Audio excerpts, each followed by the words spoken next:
What if the most important invention of our time did not arrive with a big explosion, a giant machine, or a world-famous launch? What if it began as a quiet experiment, hidden inside military research, barely noticed by the public, and then slowly spread until it touched almost every part of human life? That is the story of the Internet.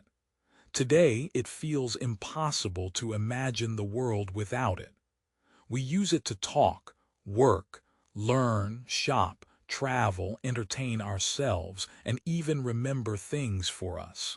But the Internet did not begin as a magical global system. It started as a simple question.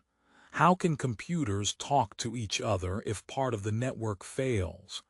That question would help change history.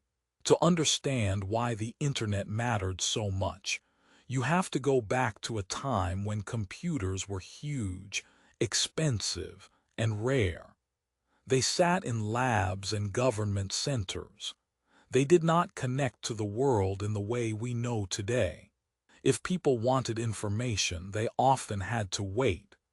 If they wanted to share it, they usually did it by mail, phone, or in person. Then came a new idea: connect computers together so they could share data quickly and survive damage. This was not just about convenience.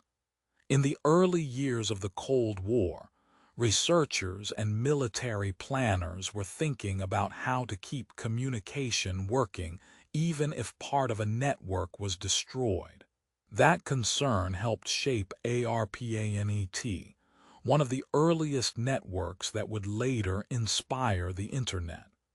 ARPANET was not the Internet itself, but it was a crucial first step. In the late 1960s, a few computers in different places began exchanging messages through a shared network. It sounds ordinary now. Back then, it was remarkable. The machines did not need to be in the same room. They did not even need to belong to the same organization.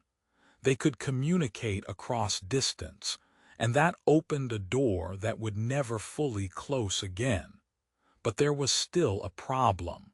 Different networks and different machines needed a common language. Without that, the whole idea would remain small and isolated.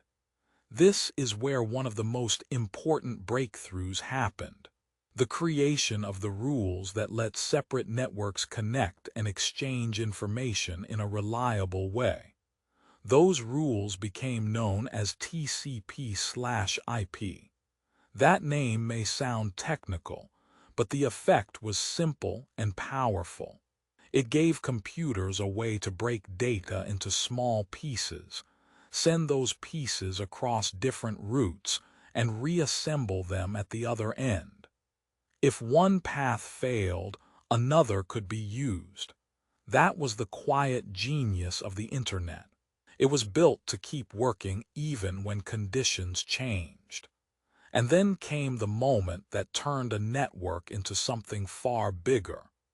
In the 1980s and early 1990s, the Internet began moving beyond military and research circles. Universities used it. Scientists used it. Then slowly the public began to hear about it. But there was still a barrier. The Internet was powerful, yet not very easy to use for ordinary people. That changed with the World Wide Web. The web was not the Internet itself. It was a way to move through it. Instead of needing expert knowledge and complicated commands, people could click links and jump from one page to another. Suddenly, information was no longer trapped in separate systems. It could be connected, explored, and shared in a new way. This is one of the biggest reasons the Internet became global. For the first time, a student, a reporter, a business owner, or a curious teenager could open a door to a massive library of information. Email made communication faster. Websites gave companies a way to exist online. Search engines helped people find what they needed. And with each new step, the internet became less like a tool and more like a daily environment.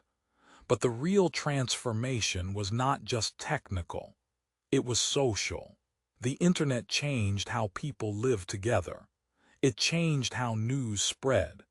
It changed how businesses reached customers. It changed how people met, learned, argued, organized, and shared their lives. It made distance feel smaller. It made local events global. It made private ideas public in seconds. And then the next wave arrived. Mobile phones put the internet into pockets. Smartphones made it constant. No longer did people need to sit at a desk to go online. The internet moved with them. It followed them into homes, streets, schools, stores, and cars. A technology that once connected a few computers now sat in billions of hands. That shift changed everything again. Shopping moved online. Education moved online. Work moved online. Entertainment moved online. Social media platforms gave people the power to speak to huge audiences instantly.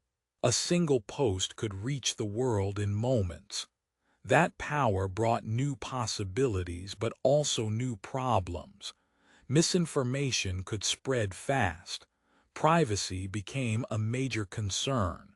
People began to ask whether the same system that connected everyone was also changing attention, trust, and behavior in ways no one had fully predicted. And that is where the story becomes even more surprising.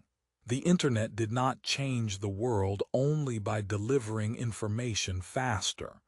It changed the shape of society itself. It altered how value is created. It changed how companies grow. It changed how friendships are formed. It changed how movements begin.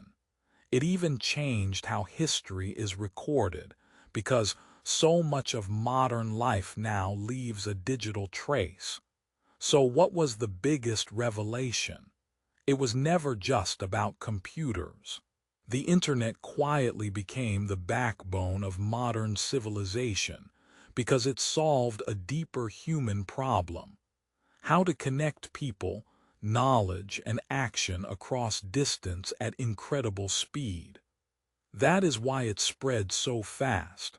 That is why it reshaped business, education, communication, politics, and culture. And that is why its true power was easy to miss at first. It did not arrive like a thunderstorm. It arrived like water slowly reshaping stone. And now, it is almost impossible to imagine the world it created without it. From ARPANET to the World Wide Web, from early computers to smartphones, the internet has become one of the most important inventions in human history. Not because it is flashy, but because it changed the everyday lives of billions of people, one connection at a time.